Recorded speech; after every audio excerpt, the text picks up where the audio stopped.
기성식품의 영혼을 담은 가치 경영은 더욱 빛을 발할 것입니다.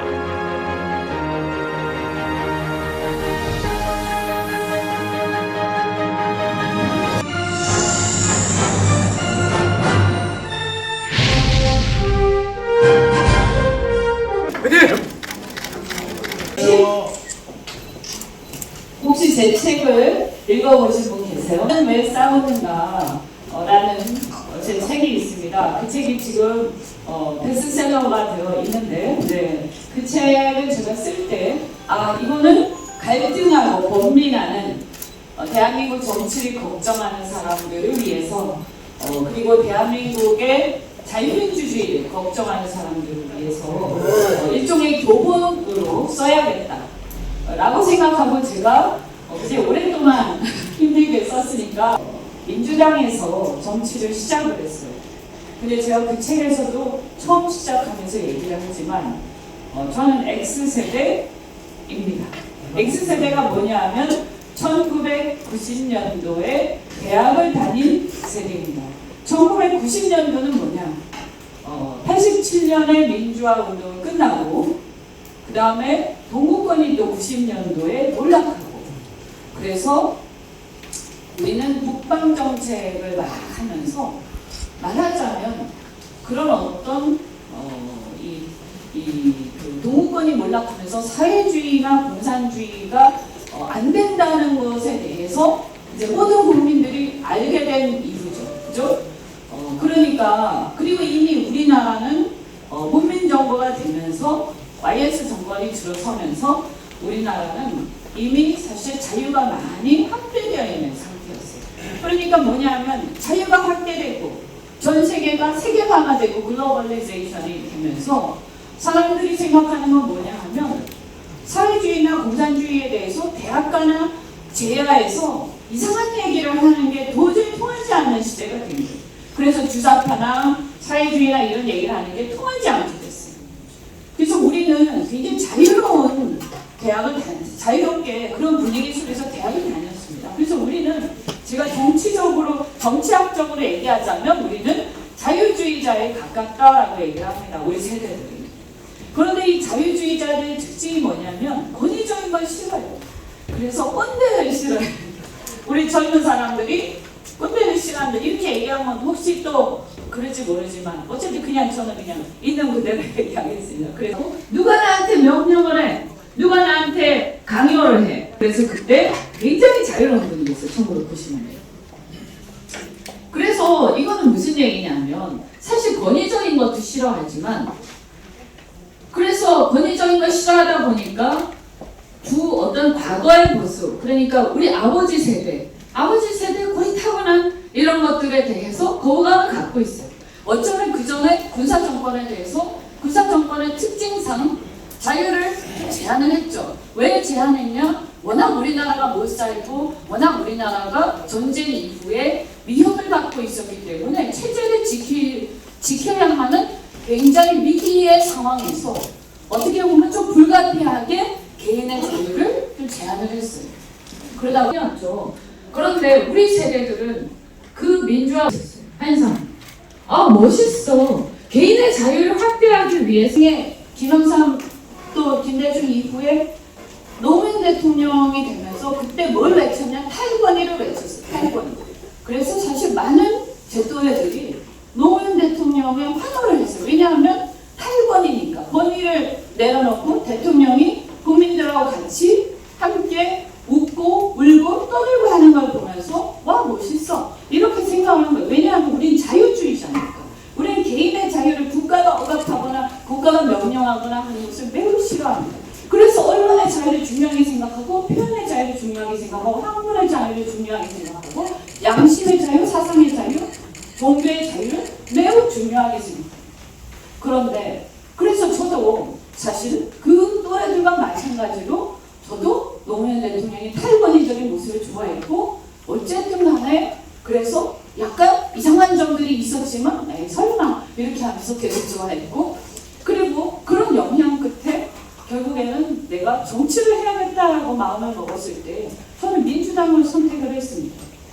제가 정치를 해야겠다라고 생각한 거는 우리 아버지가 1997년에 IMF 때 부도가 났어요.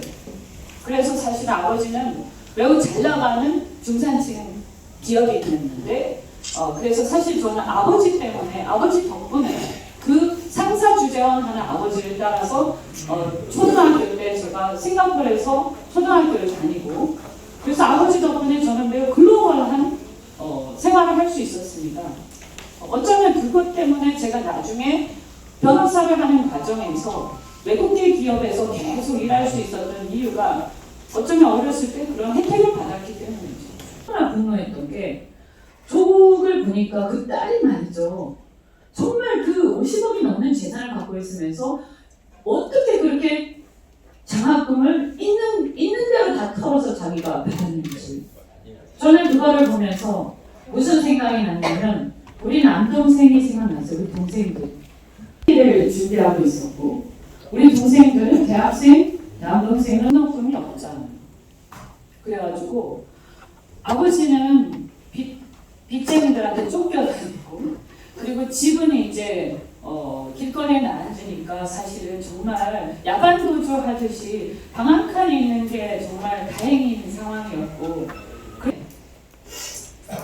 뭐 저는 우리 엄마가 그렇게 그런 거에 대해서 자존심 상하게 생각을 해도 제가 얘기했어요. 아버지가 망한 것도 다 우리와 같이 함께 망한 것이고, 돈을 빌리면 당연히 갚아야 하는 것이고, 친척들은 자기들의 어떤 또 삶이 있기 때문에 우리한테 천천 못 주는 게 당연한 것이고, 우리가 벌어서 만들어야 되는데 우리가 벌지 못하는 것에 대해서 우리 스스로 우리가 대가를 치러야 된다. 그래서 우리는 그 자존심 상하는 것을 견뎌야 한다고 제가 얘기를 했습니다. 그런데 제가 이런 것들을 겪고 우리 남동생이 나중에는 몇 번 하고 나니까 그냥 자기도 미안했는지 알바를 막 뛰고, 그 다음에 또 대출을 받더라고요. 대출, 학자금 대출. 근데요, 여러분도 아시다시피 학자금 대출이 담보가 없으면 잘 안 됩니다.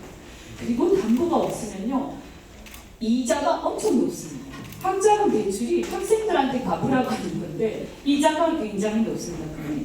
그러니까 걔가 남자들이 대한민국 국민들을 얘기하고 이자들이 대한민국 청년을 얘기할 자격이 있는 것인가.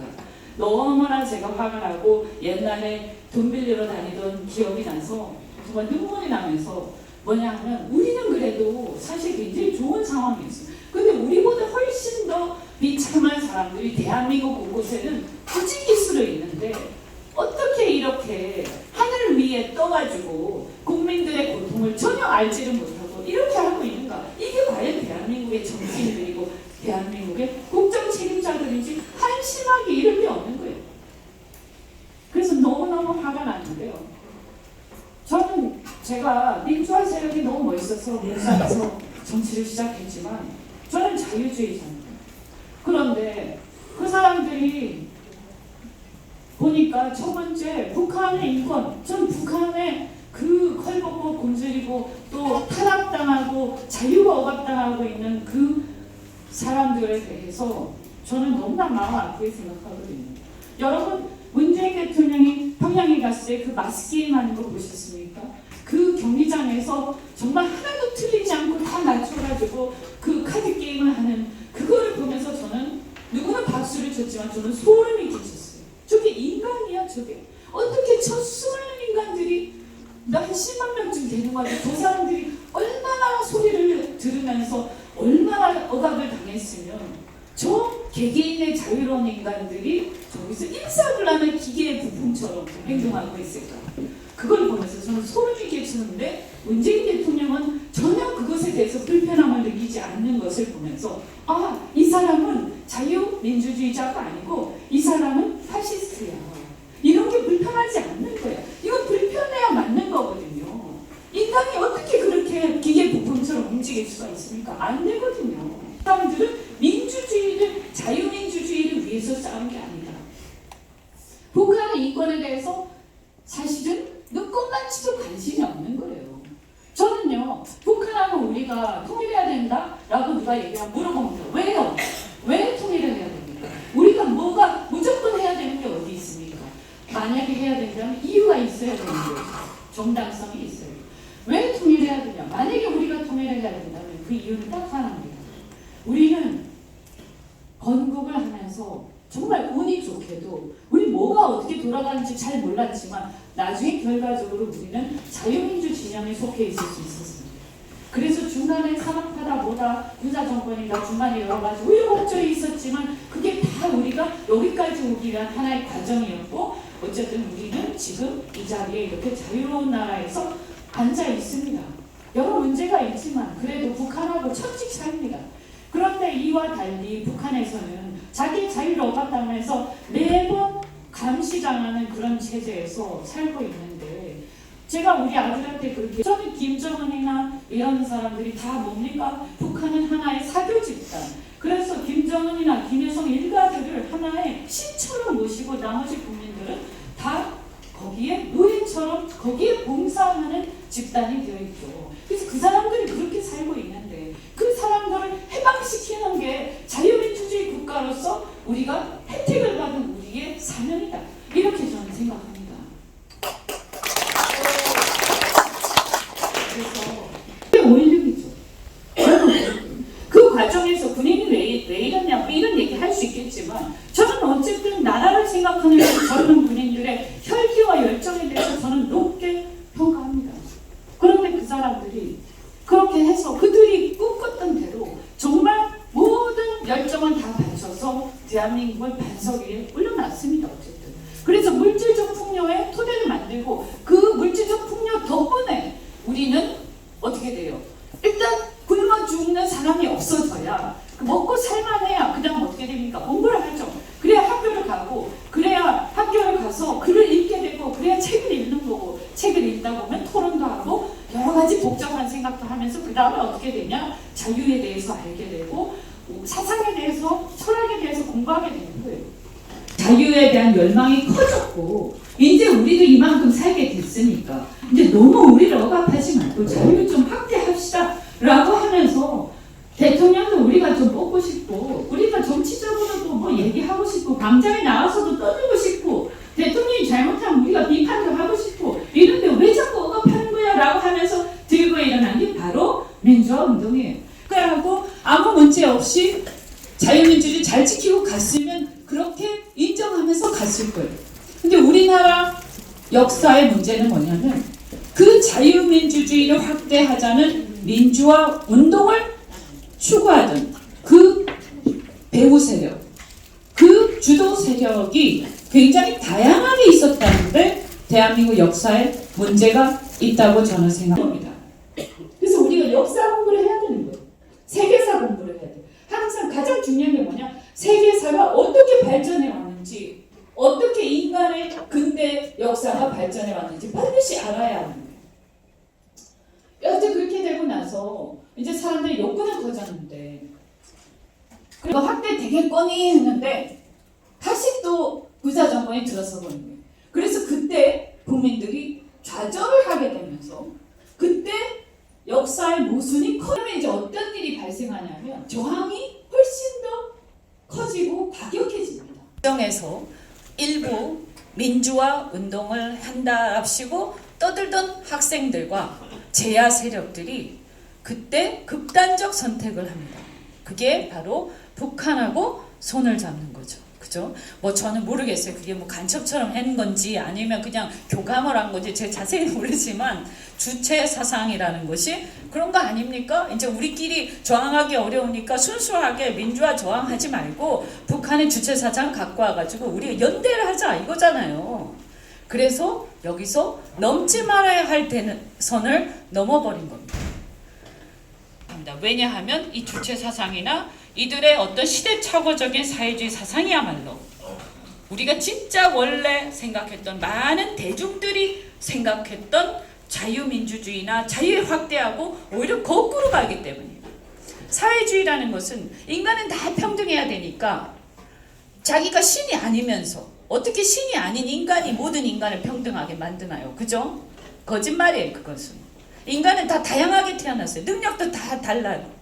그래서 기회를 다양하게 주고 거기에 그들이 노력을 할 수 있게 하고 투자를 할 수 있게 하고 일을 할 수 있게 하고 기회를 다양하게 주는 게 중요한 거지. 그런데 똑같이 만들어. 그러니까 열심히 한 놈이나 열심히 안 한 놈이나 결과를 똑같이 만들어야 되니까 어떻게 해요?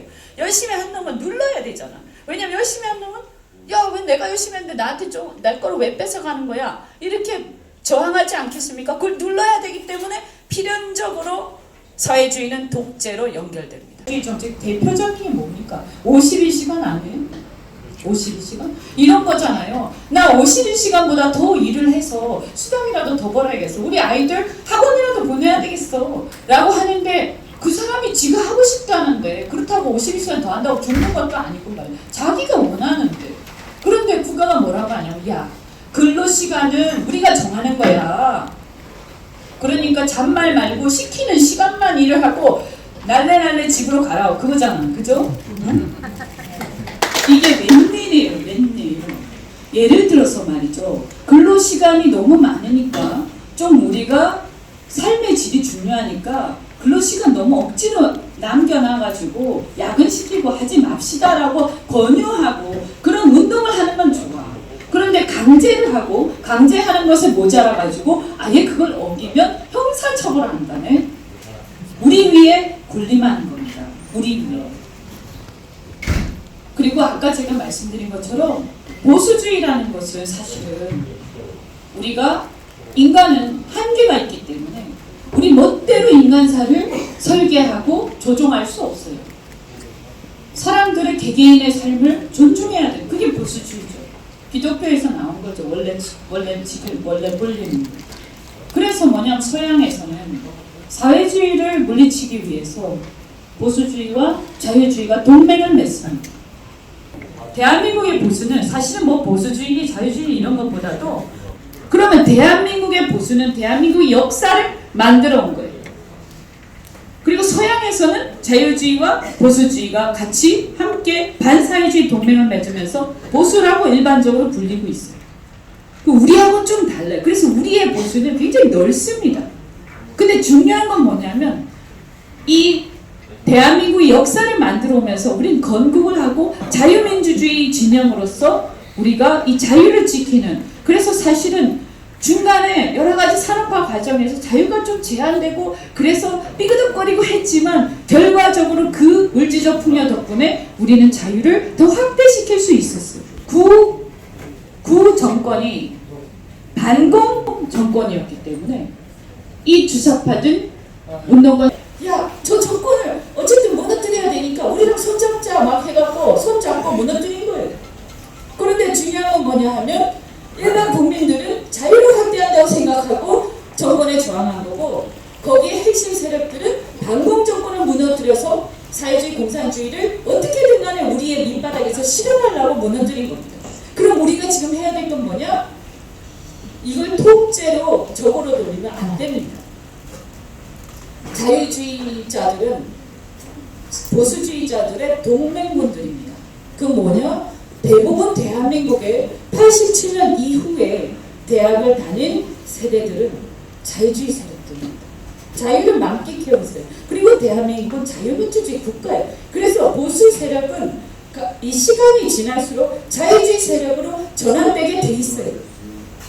그래서 여기 계신 우리 한국당이 원래 예를 들면 한국 보수의 뿌리였다고 한다면 그게 이후에 80년대, 90년대 이후에 자유주의 세력들이 등장할 때 사실 잘못한 부분이, 안타까운 부분이 뭐냐면 탈권위를 해가지고 노무현 대통령이 그걸 잡아버렸는데 실은 탈권위와 자유주의의 확대는 보수에서 했었어야 됩니다. 그래서 대한민국의 역사를 앞에 건국과 산업화를 해온 것처럼 그 민주주의의 자유의 확대 자체도 그 역사의 발전도 보수가 했었어야 됩니다. 그런데 자꾸 수세적으로 가면서 몰려버리고 사회주의자들의 반공정권 무너뜨리기 연대전술에 넘어가 버린 겁니다. 거기서부터 문제가 생기고 소수 세력으로 전락을 하기 시작합니다. 가만히 생각해보면 우리는 역사적 전환점에 서 있어요. 그렇지 않습니까? 역사적 전환점에 서 있어요. 산업화가 끝났는데 끝난 지 한참 됐죠. 우리가 그것만 가지고 그냥 먹고 살 수 있습니까? 그리고 민주화가 했다고 하지만 그 민주주의가 진짜 제대로 발전하고 있습니까? 자유가 제대로 확대되고 있습니까? 오히려 이 사회주의 세력들이 민주화 세력이라고 포장을 해서 나타난 다음에 전체주의, 파시즘으로 국민들을 몰아가고 인민민주주의적으로 사람들의 양심을 억압하고 너는 지금 이게 대세니까 너는 이상한 소리 하지 마. 이게 모두 이니 마음대로 하는 거기 때문에 너는 거기에 대해서 딴소리를 하지 마. 이게 파시즘이에요. 거기에 대항해서 싸우면서 뭘 해야 되느냐. 이제 그러면 제대로 자유가 확대가 되면 자유를 확대하는 게 아니라 자기 권력을 확대하고 거기에 자기들의 이권을 가지고 거기서 해먹고 자기들이 거기에 마치 공산주의나 사회주의 국가에서 그 위에 공산당 당 간부들이 전부 다 해먹는 그런 나라로 지금 가고 있는 거예요. 그러니까 이제 해야 될 거는 그러면 이 대한민국의 역사 국가라는 건 역사 발전 단계가 있는데 산업화 이후에 민주화한다고 했지만 사실 87년 이후에 우리는 역사를 제대로 발전시키지 못했습니다. 대한민국의 역사를 만들어 온 게 한국의 보수예요. 그러면 이승만 대통령은 어떻게 해서 그런 위치까지 갈 수 있었을까? 이승만 대통령이 그 전에 조선시대에 머물러서 조선시대의 왕실한테 줄이 나서가지고 그렇게 했어요? 아니죠. 이승만 대통령은 역사의 발전을 자기가 인식하면서 뭐라고 했느냐. 고종시대에 고종한테 지금 우리나라가 발전하기 위해서는 입헌 군주제로 가야 됩니다. 라고 이빠른 소리를 하다가 감옥에 갇혔잖아요. 그죠? 그때 종신형을 받았을 거예요. 그래서 엄청난 고생을 했습니다. 고문을 받고. 그렇게 했기 때문에 자유민주주의에 대한 신념과 그 당시의 세계사에 대한 관점, 국제정세에 대한 관점이 있었기 때문에 그분은 나중에 독립 이후에 대한민국을 어떤 어려움이 있었는데도 불구하고 자유민주주의 국가를 유지시키고 많은 협박과 심지어 미국에서도 너를 죽여버리겠다라고 암살작전까지 있었지만 거기 굴하지 않고 대한민국을 자유민주주의 국가로 우뚝 세웠습니다. 그래서 사실이에요. 아까 얘기했잖아요. 약관 30대 40대 젊은이들이 목숨을 걸고 이 나라는 이대로 안 된다라고 하면서 들고 일어난 겁니다. 그게 됐기 때문에 목숨을 걸었죠. 그리고 모든 평생을 거기 바쳐서 산업화라는 산업혁명이란 전 산업혁명이라고 생각합니다. 대한민국의 산업혁명은 이루었어요. 물론 모든 게 완벽할 수 없기 때문에 그늘도 있습니다. 그렇게 해서 대한민국이란 나라는 발전해 왔습니다. 한국의 보수는 역사를 만들어 온 세력입니다. 그럼 우리가 지금 해야 될 것은 무엇이냐? 지금 이렇게 계속 한 20년, 30년 동안 정체되어 가고 역사가 제대로 발전하지 않고 선진국이라고 말은 하는데 하는 행태들을 보면 전혀 선진국답지 않은 이러한 대한민국의 상황 속에서 국민들이 희망을 잃어가고 있는 거예요. 한국의 역사를 만들어온 보수 세력이야말로 과거에 그 조상들이 해온 거를 붙잡고 우리는 위대한 조상을 뒀기 때문에 우리는 많이 해먹을 권리가 있어가 아니라 우리야말로 이 역사를 발전시킬 책임감과 사명감이 있다.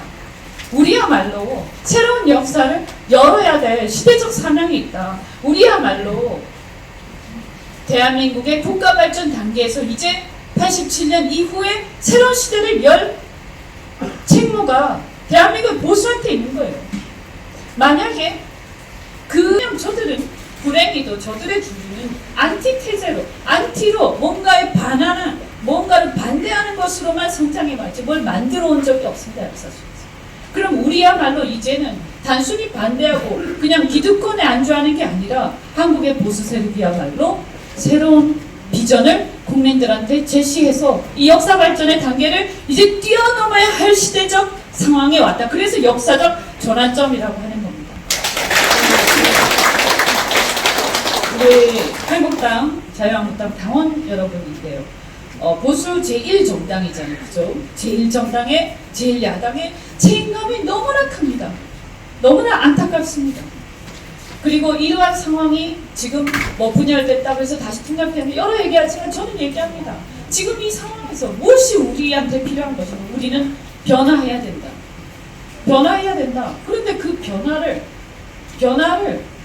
맺힐 수 있는, 변화를 주도할 수 있는 세력이 형성되어야 하고, 그리고 그 가운데에서 중요한 건 뭐냐면 저는 이 문재인 세력, 사회주의 세력 또는 사회주의보다 더 심각한 정말 이 뭐라고 해야 되죠? 제가 하이에나 때 같은 무리들이라고 얘기했는데 이 엉터리 사회주의자들에 대해서 우리는 싸워야 한다. 그런데 싸우지 않고서 우리 국민들이 다 광화문에서 나와서 싸우셨습니다.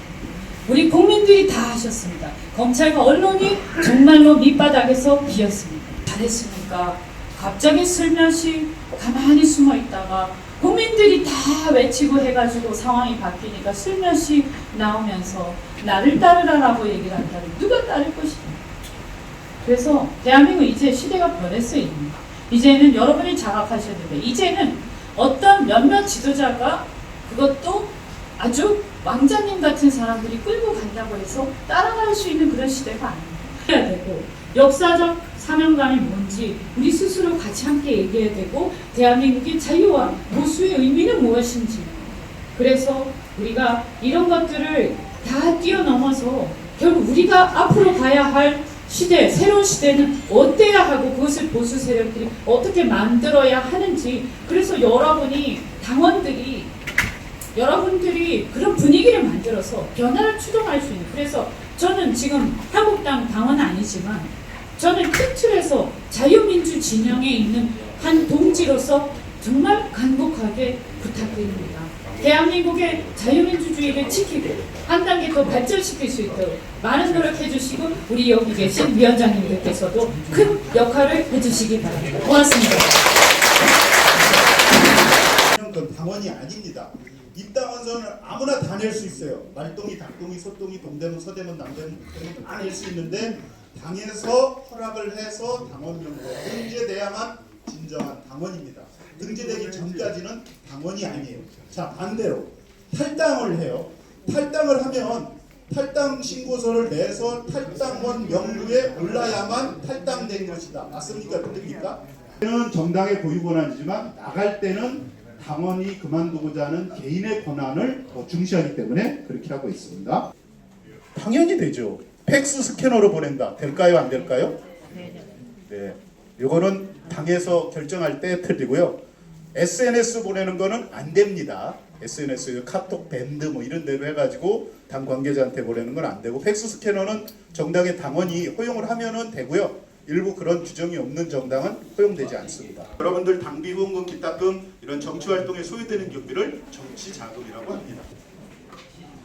당비 중에서 여러분 잘 알고 있지만 최근 좀 있으면 당원배가 운동하십니다. 그때 정치 신인들이 당원 모집을 하면서 당비를 내준다고 하는 경우 있을 거예요. 기간당원, 핵심당원, 뭐 정당마다 명칭이 틀린데 공천권을 갖는 정당원들이 많으면 자신한테 유리하기 때문에 당비를 이렇게 대신 내준다고 하는데 여러분들이 주변에서 그런 거 보면 절대 말리셔야 됩니다. 그러면은 그 당비 납부를 받은 당원은 과태료를 부과받고요.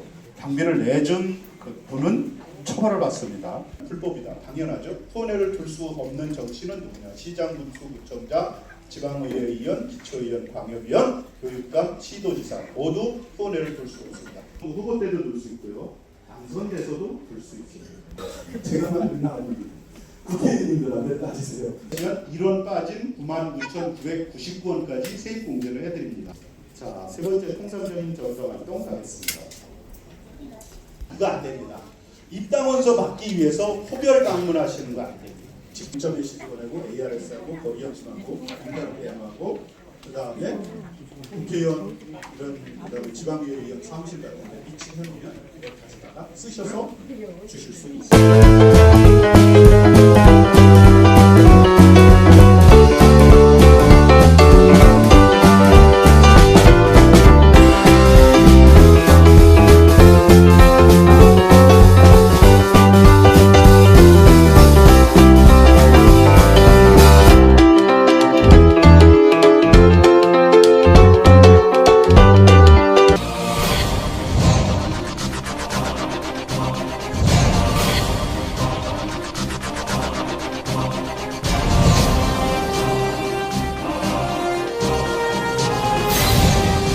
기술 혁신을 통한 완벽한 품질의 제품을 만들어내는 성신공업 주식회사. 어디에 있어도 성신공업의 기술력은 빛이 납니다. 고객사의 성공을 위해 새로운 미래를 창출하는 기업. 성신공업 주식회사.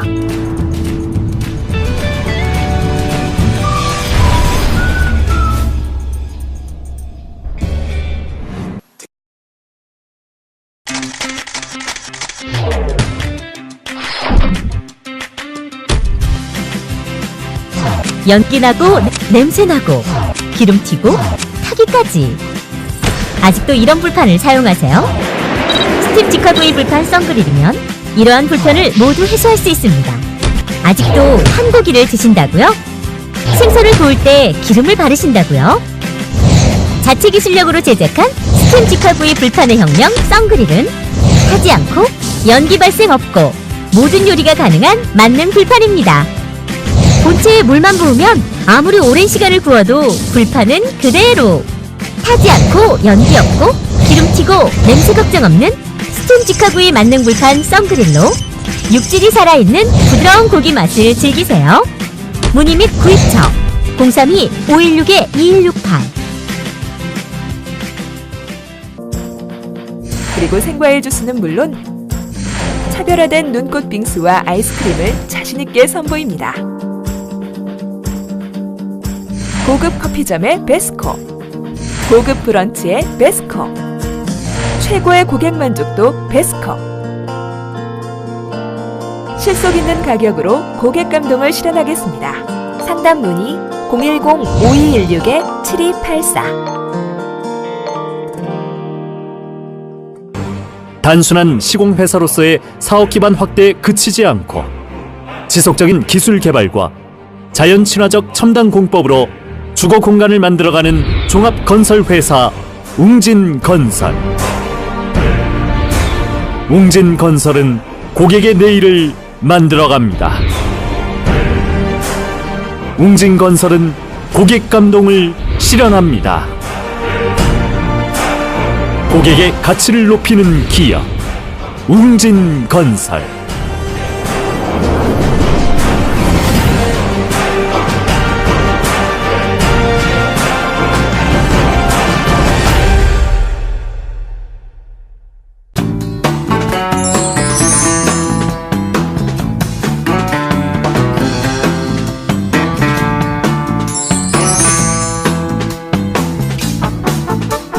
저희 다단계 용실은요 최소의 시간으로 최대 연출을 빨리빨리 해드리니까요 저희 다단계